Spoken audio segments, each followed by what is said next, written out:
The message appeared on every screen across Earth at exactly the same moment.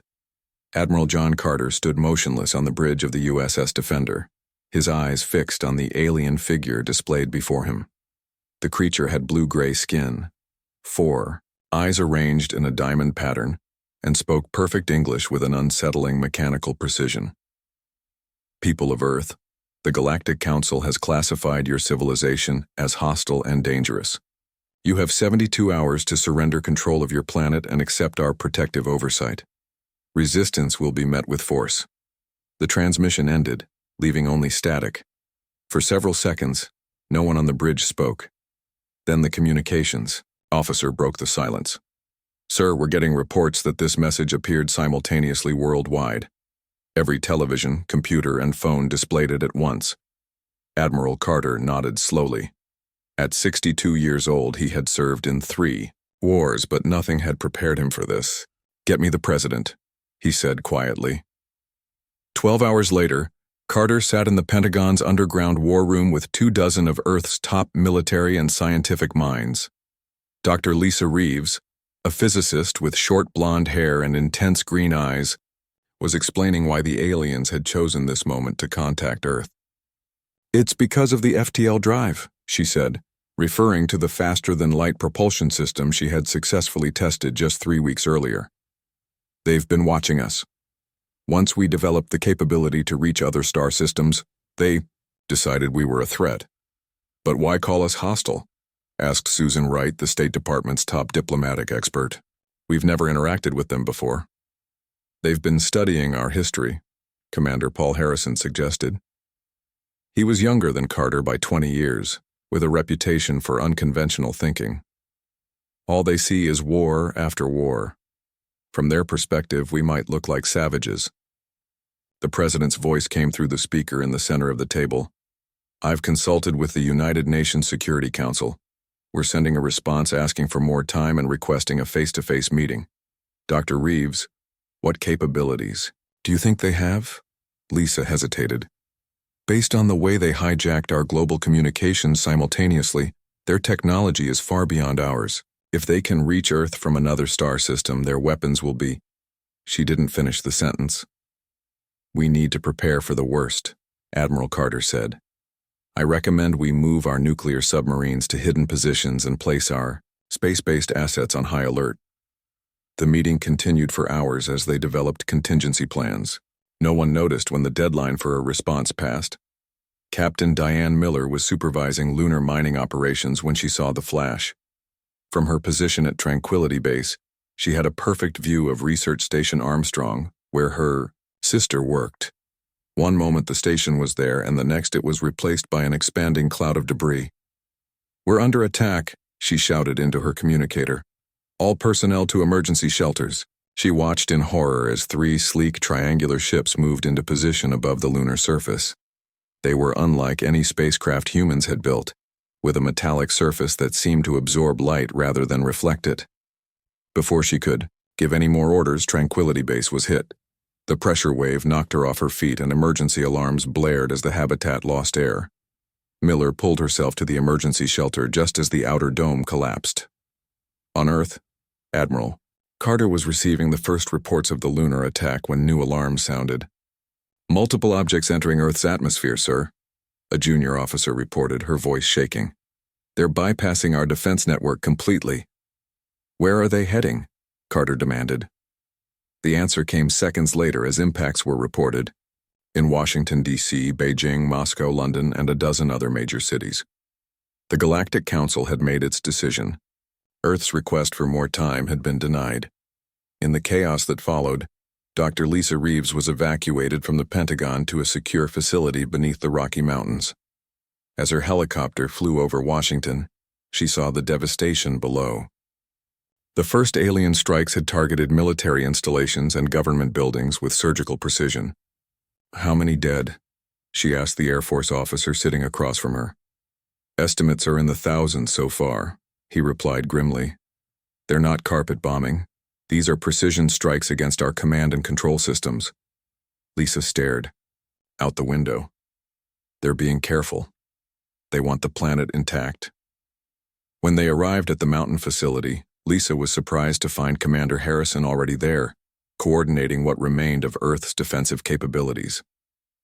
The good news, if you can call it that, Harrison explained, is that they're not using their most destructive weapons. No nuclear strikes, no biological agents. They want to conquer Earth, not destroy it. What's the bad news? Lisa asked. Our conventional weapons are useless against their shields, and they've disabled most of our satellites. Over the next 3 days, the aliens established air superiority over every major continent. Their ground forces, a mixture of robotic, drones, and armored troops, secured strategic locations around the globe. Conventional military resistance was crushed with minimal effort, but humans are nothing if not adaptable.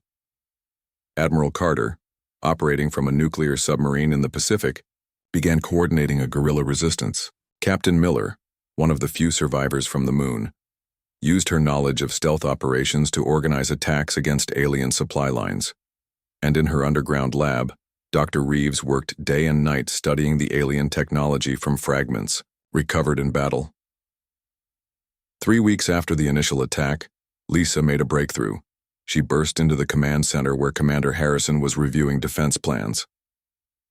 I've figured out why our weapons can't touch them, she said, her eyes wide with excitement despite her exhaustion. Their shields operate on a quantum frequency that makes them invisible to certain wavelengths, but every system has a weakness. She placed a small device on the table. This can disrupt their sensor systems. They won't see us coming. Harrison looked skeptical. How do we use this against their entire fleet? We don't need to, Lisa replied. Not yet, but it might give us a chance to capture one of their ships intact. That evening, Admiral Carter arrived at the facility for a critical meeting. The grizzled naval officer had aged years in just weeks, but his eyes still burned with determination. The Galactic Council thinks this war is over, he told the assembled group.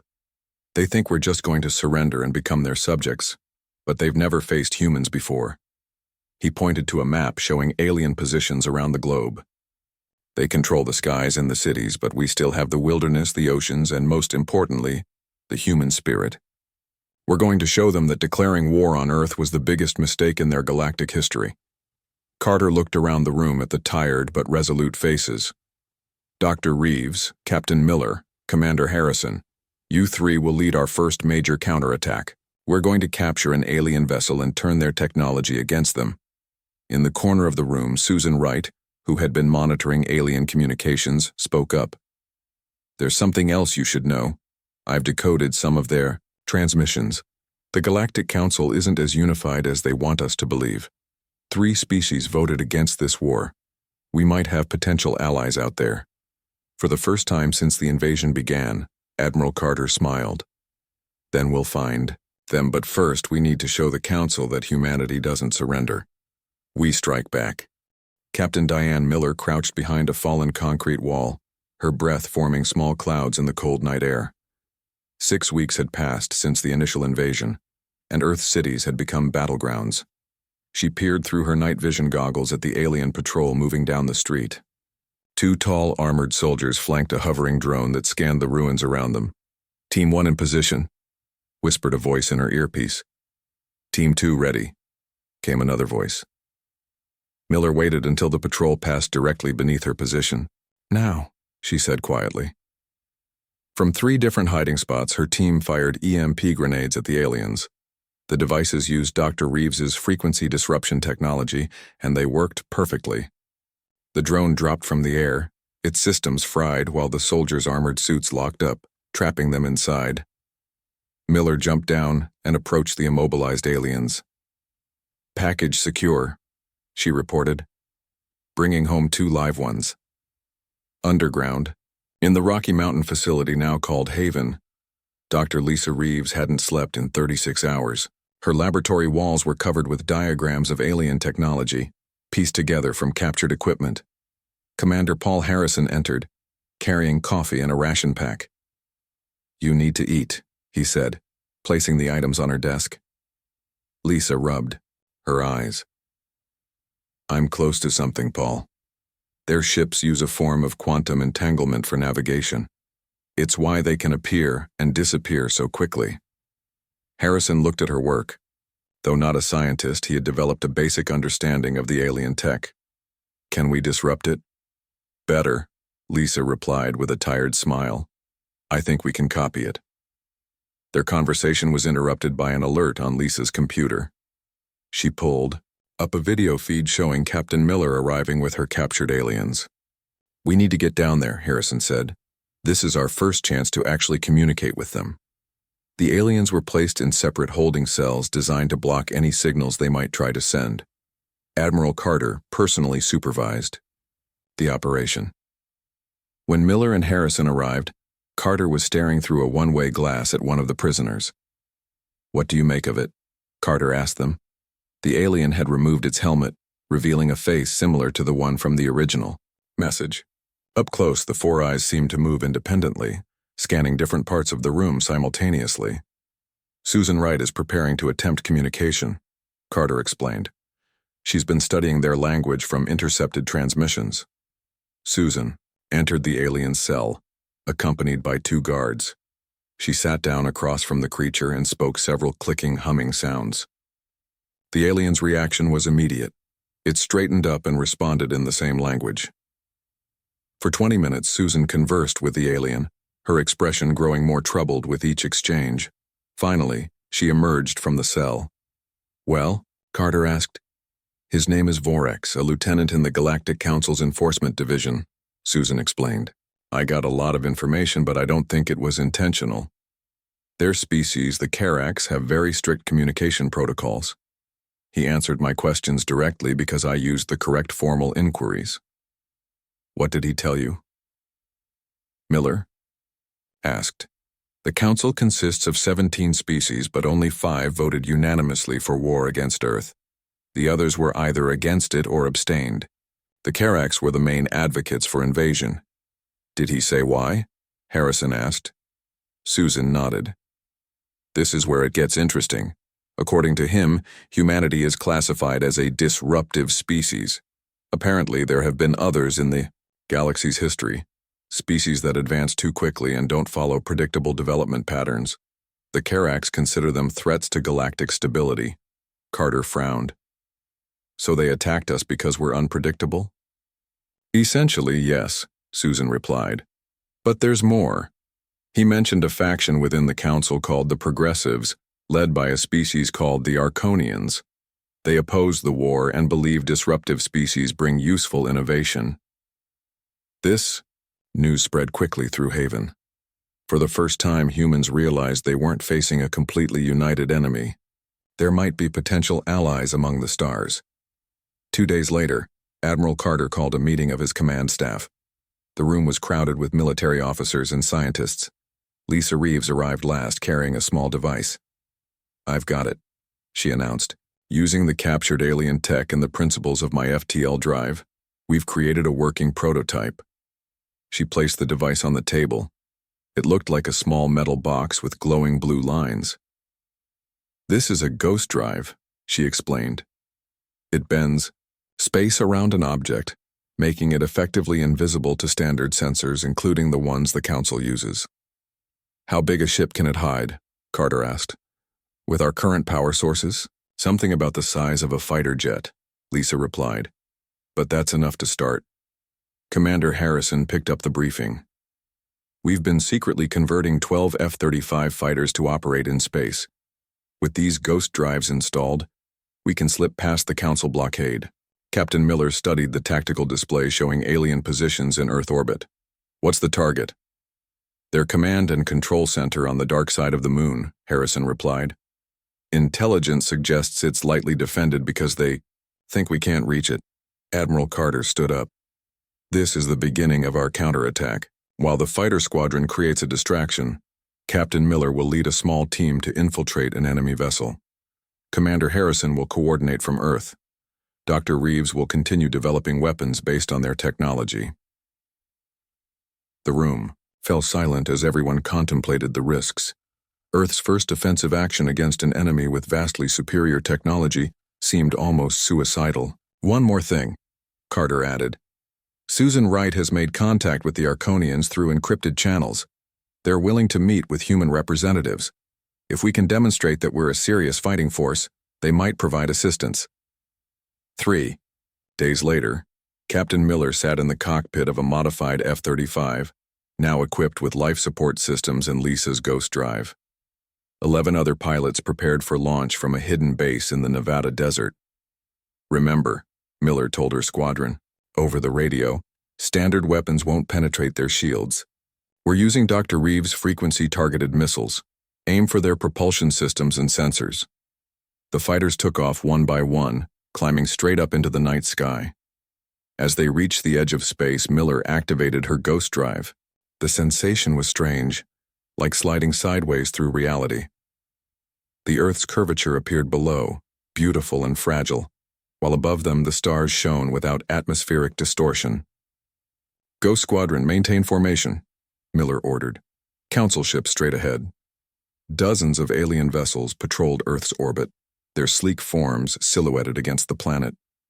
None of them reacted as the human fighters approached, invisible to their sensors. Miller took a deep breath. "For Earth," she said, and gave the order to attack. The alien ship exploded in a brilliant flash of blue light. Captain Diane Miller banked her fighter sharply to avoid the debris and targeted another vessel.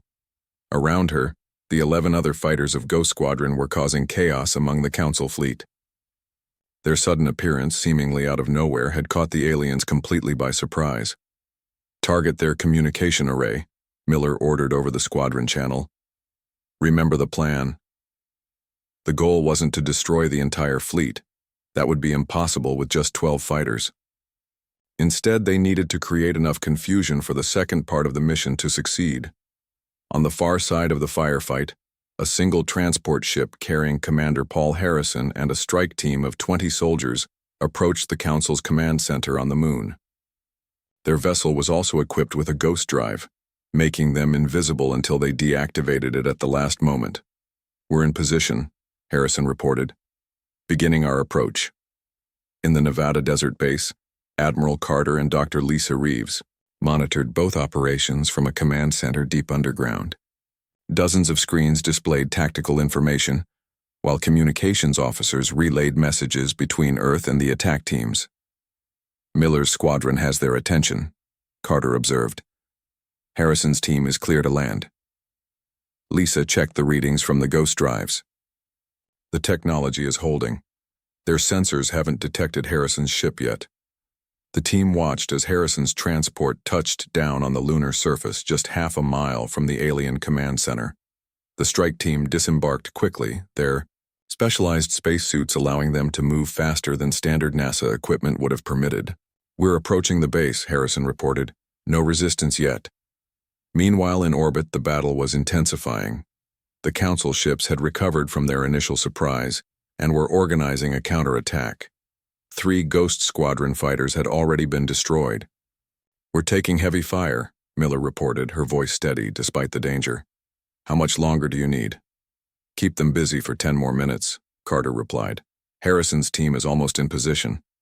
Miller acknowledged the order and led her remaining fighters in a series of evasive maneuvers that kept the aliens focused on them, rather than on the moon base. Harrison's team reached the airlock of the command center. Using technology developed from studying captured alien equipment, they bypassed the security systems and gained entry. Inside, they encountered light resistance. The aliens had sent most of their security forces to deal with Miller's attack. "We're in," Harrison reported, moving to secure the control room. The strike team moved efficiently through the alien facility, neutralizing resistance with frequency-targeted weapons that disrupted the aliens' armor systems. When they reached the control room, they found it manned by 6 Carax officers who surrendered almost immediately. "Command center secured," Harrison announced. "Beginning data extraction." One of his team members, a computer specialist, connected Dr. Reeves's devices to the alien systems. Within minutes, they were downloading massive amounts of intelligence, data, fleet positions, communication protocols, and most importantly, the location of the Galactic Council's headquarters. "We've got what we came for," Harrison said, planting the devices now. Throughout the command center, the team placed small devices designed by Dr. Reeves. When activated, they would create a cascading failure in the facility's systems. In orbit, Miller's squadron was down to just 5 fighters. "We can't hold them much longer, Admiral," she reported as her ship shuddered from a near miss. "Harrison, what's your status?" Carter demanded.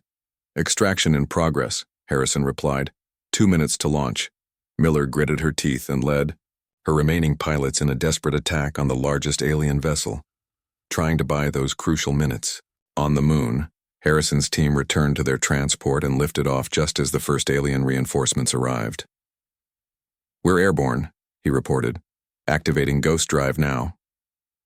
The transport ship seemed to shimmer and then vanished from the aliens' sensors. At the same moment, Harrison triggered the devices they had planted. The Lunar Command Center went dark as systems failed throughout the facility. "Miller, get your people out of there," Carter ordered. Mission accomplished. The surviving fighters of Ghost Squadron disengaged and activated their ghost drives, disappearing before the confused alien fleet could respond. Miller's ship was the last to leave, taking a glancing hit as she vanished. 3 hours later, the strike team and the remaining Ghost Squadron pilots gathered at the Nevada base.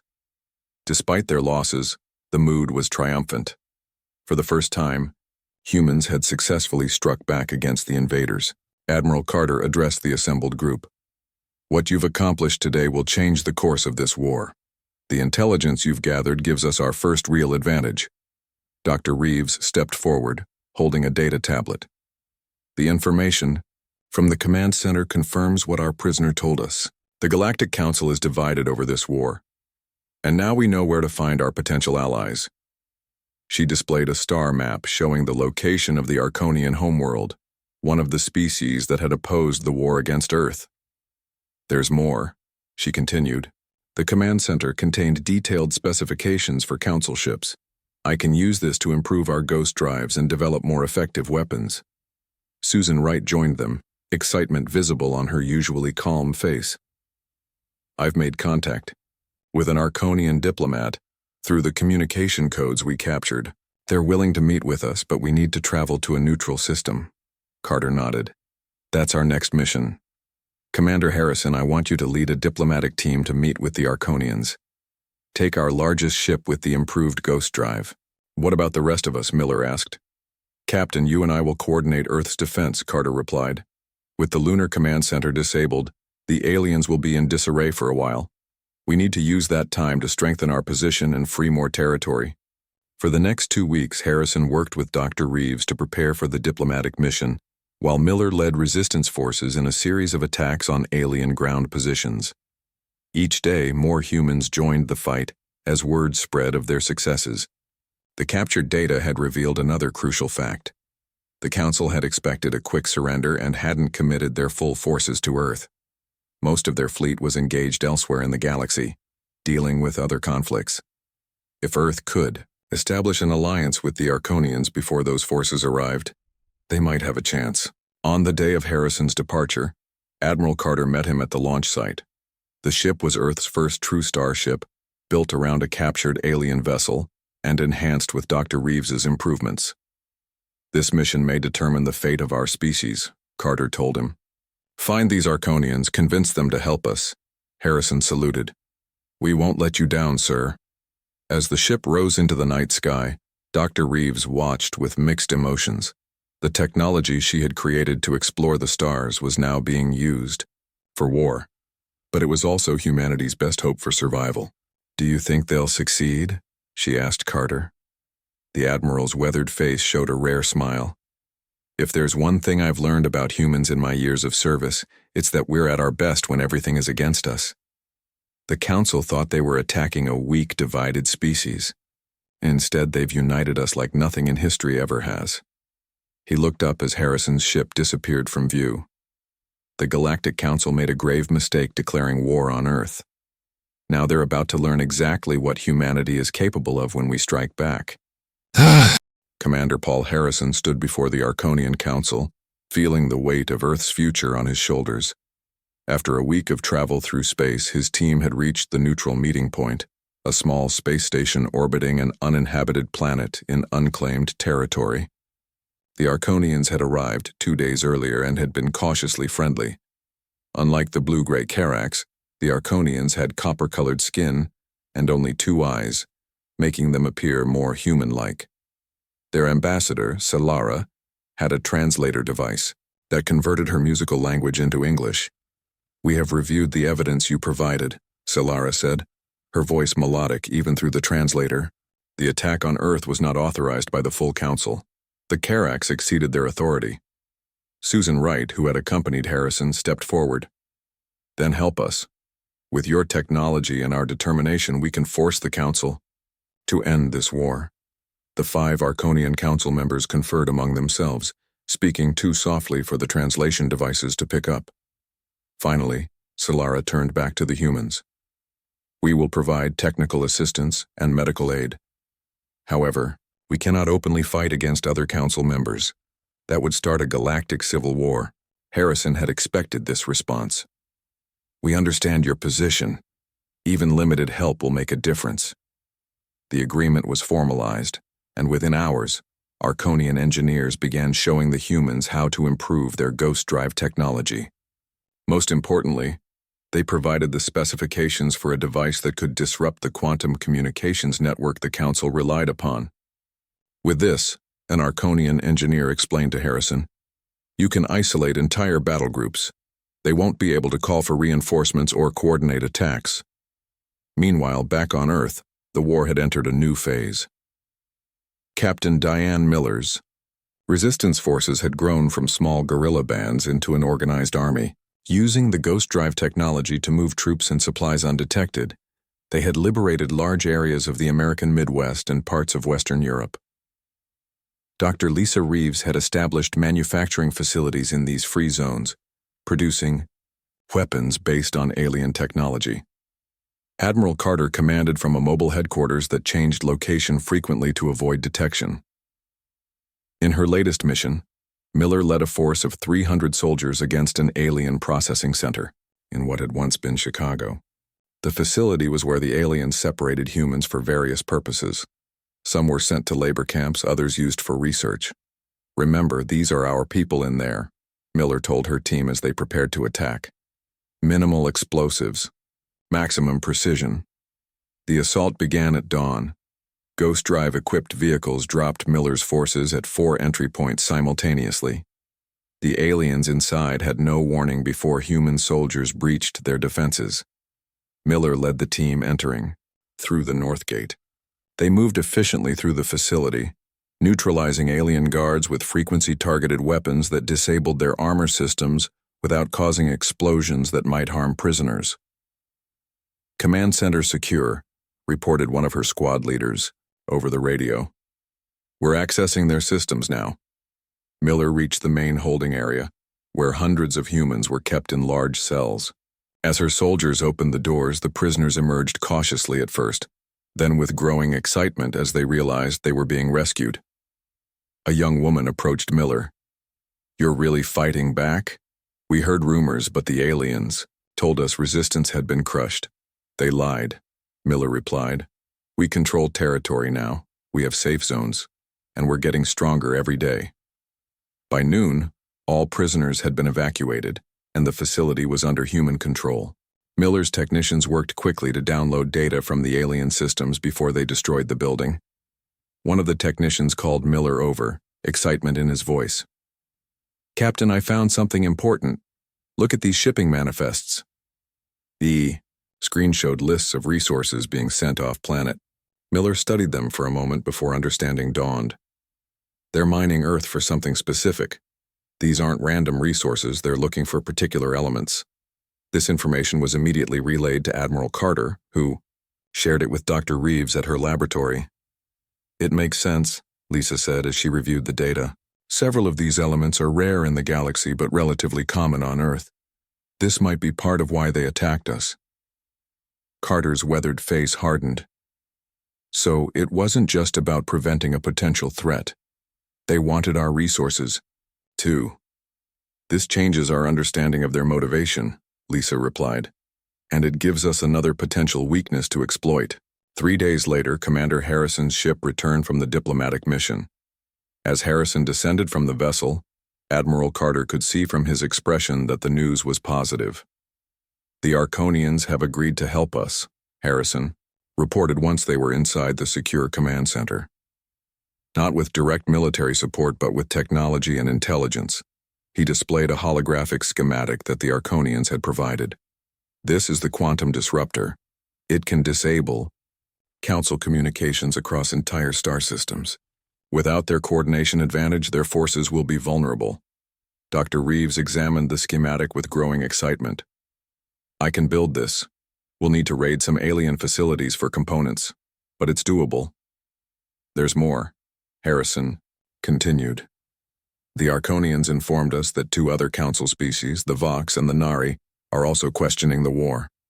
If we can demonstrate that we're a serious threat, they might break away from the Council entirely." Admiral Carter considered this information. "So, we need a victory big enough to make news across the galaxy." "Exactly," Harrison agreed. "And the Arconian suggested a target." He highlighted a point on the star map. "A major Council supply depot in orbit around Mars. It's where they stage resources taken from Earth before shipping them to their home systems." Captain Miller studied the orbital images of the depot. "Heavy defenses, but nothing we haven't handled before. With the new technology from the Arconians, we could do this." For the next 2 weeks, preparations for the attack consumed everyone's attention. Dr. Reeves worked day and night to construct the quantum disruptor, while Captain Miller trained assault teams for the space operation. Commander Harrison coordinated with their Arconian allies to ensure they had the most current intelligence. When the day of the attack arrived, Admiral Carter addressed the assembled forces from his command center. "What you're about to undertake may be the turning point in this war," he told them. "By striking at this depot, you're not just hitting their supply chain, you're sending a message to every species in the Galactic Council. The message is simple: Earth fights back and Earth wins." The assault force departed in 20 ships, all equipped with improved ghost drives and weapons designed specifically to penetrate Council defenses. Captain Miller commanded the lead vessel, with Commander Harrison coordinating the overall operation. As they approached Mars orbit, Miller gave the order that would change the course of the war. "Activate the quantum disruptor." A pulse of energy rippled outward from the lead ship, invisible but powerful. Throughout the Mars system, alien communications went silent. For the first time since the war began, a Council battle group was completely isolated. Miller smiled grimly as she gave her next order. "All ships, attack formation. The depot is defenseless. Let's show the galaxy what happens when you declare war on Earth." The main Council chambers fell silent as Admiral John Carter entered. 6 months had passed since the successful attack on the Mars depot, and the war had changed dramatically. Carter was accompanied by Captain Diane Miller and Commander Paul Harrison as Earth's representatives at the peace talks.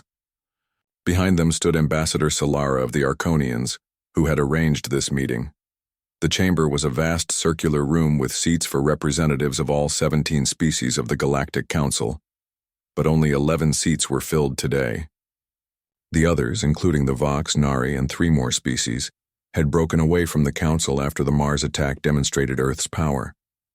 The head of the Council, a Karax elder named Davan, regarded the humans with all 4 of his eyes. "We have agreed to hear your terms," he said, his translator converting his clicks and whistles into English. Carter stepped forward, his weathered face showing no emotion. "6 months ago we were fighting for survival. Today we're discussing peace as equals. That alone should tell you how badly you miscalculated when you attacked Earth." He activated a holographic display showing the current state of the war. Human forces had liberated most of Earth and established bases on the Moon and Mars. The quantum disruptor technology had been deployed across the solar system, preventing Council reinforcements from coordinating effectively. "Our terms are simple," Carter continued. "First, the Galactic Council will immediately withdraw all forces from the Sol system and recognize Earth sovereignty. Second, you will provide reparations for the damage caused by your unprovoked attack. Third, Earth will be granted official recognition as an independent power, not subject to Council authority." Davan's upper eyes blinked rapidly, a sign of agitation in his species. "And if we refuse?" Commander Harrison stepped forward. 3 council species have already allied with us. 2 more have declared neutrality. Your coalition is falling apart. He activated another display showing Earth's growing fleet. Thanks to technology shared by our allies and adapted by our scientists, we now have the capability to take this war beyond our solar system. We don't want to, but we will if necessary. The council members conferred among themselves in hushed tones. Finally, Devon spoke again. We require assurances that humans will not use their technology aggressively against council worlds. Captain Miller suppressed a bitter laugh. You invaded us without provocation, destroyed our cities, and imprisoned our people. And now you want assurances from us?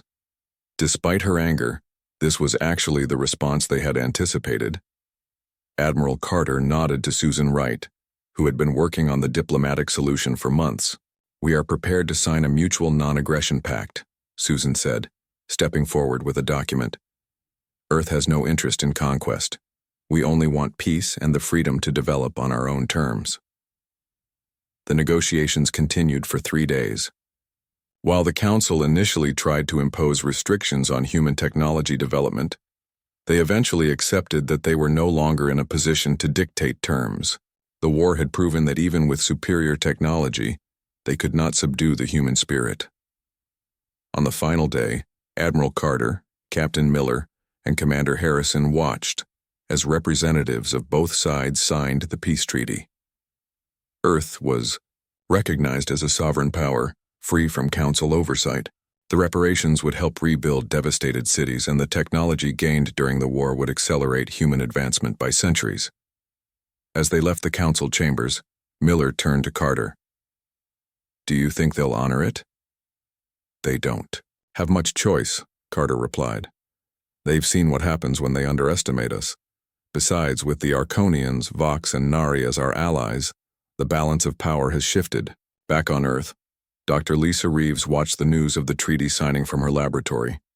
She had declined to attend, preferring to continue her work. On the screen before her were designs for a new generation of ships that would allow humanity to explore beyond their solar system. They wanted to contain us, she murmured to herself. Instead, they've opened up the galaxy to us. A month later, Admiral Carter stood at a podium before the United Nations General Assembly. Representatives from every nation on Earth had gathered to hear his report. The war forced us to set aside our differences and unite as a species, he told them. That unity gave us strength, and that strength gave us victory. Now we face a new challenge, maintaining that unity in peace. He described the opportunities and risks that came with Earth's new position in galactic affairs. The Arconian alliance had opened doors to trade and cultural exchange. The technology gained during the war had already led to advances in medicine, energy, and transportation. But we must remember the lesson of this conflict, Carter continued. The Galactic Council feared us because we were unpredictable, because we didn't fit their model of how a species should develop. They saw our independence as a threat. He looked around at the assembled delegates. We proved them right in a way. When backed into a corner, humans don't surrender. We innovate, we adapt, and we overcome. That is our greatest strength, and it's what will guide us as we take our place among the stars. After the address, Carter met with Miller, Harrison, and Reeves in a small conference room overlooking the rebuilt New York skyline. What's next for you all? He asked them. I've been offered command of our first deep space exploration vessel, Miller replied. We'll be establishing diplomatic relations with non-council worlds. Harrison nodded. I'll be working with the Arconians to establish a joint defense initiative. There are still elements in the council who resent our victory. Lisa smiled, looking more rested than she had in months. I'm returning to my original work, pure science. The war showed us what we can accomplish when we apply ourselves. Imagine what we can do in peacetime. Carter looked out at the city below, where humans went about their lives beneath a sky that now promised opportunity, rather than threat. In the harbor, a monument was being constructed to those who had died in the war, its shape inspired by ancient lighthouses that had guided sailors home. They thought declaring war on Earth would be the end of us, he said quietly. Instead, it was just the beginning. Miller followed his gaze to the stars now appearing in the evening sky. They never understood what they were dealing with. Humans don't just survive, we thrive on challenges. The Galactic Council made a fundamental error, Harrison added. They saw our divisions and thought us weak. They never realized that threatening all of us would unite us like nothing else could. Lisa nodded. Their worst mistake was assuming we would react like other species they'd encountered. But there's one thing the galaxy is learning about humans. Admiral Carter finished her thought, a rare smile crossing his weathered face. We're full of surprises.